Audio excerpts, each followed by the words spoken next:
there's been diversification within the Mag 7 as well, particularly year to date. Things like Apple and Tesla not doing as well as the other ones. Nvidia obviously doing incredibly well. So, there's diversity, and there is amongst this group as well.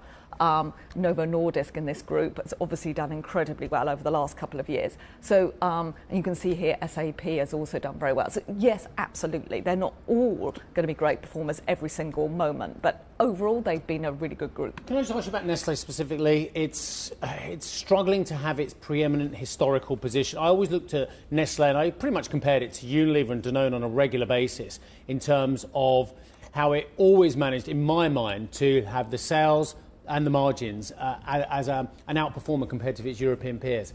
Does it still deserve that position? Yeah, I'm not a single stock analyst, no, so I can't talk to it.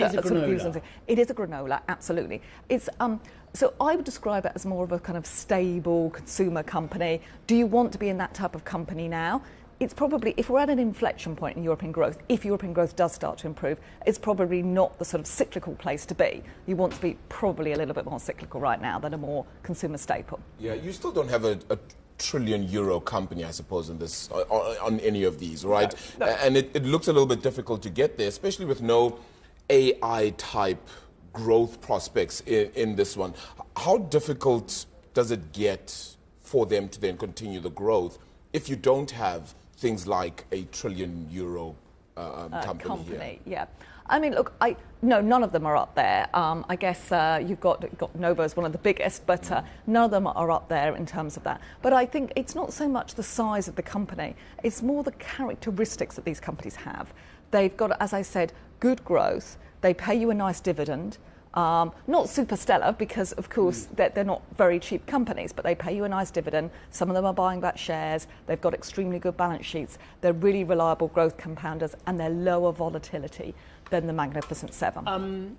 I guess I have two questions in one for you. One, there's concentration risk, just like there is with the Mag 7, if you just look at these stocks as well. How concerned are you of that? And my second question, which is completely different, but it's within the same question, is how the investors take it. When you speak to the clients, they say, yeah, OK, we'll have some of this. They've got some of this. I mean, they're happy with having some of this generally. I mean, this is where a lot of clients certainly have put their money in the last few years, and I think that's partly reflected in these share prices have done extremely well. Yes, there is some concentration risk. These 11 companies, they make up about a quarter of the market, but they're not as concentrated as the Magnificent Seven. By definition, they're more like a third of the market with only 7 stocks.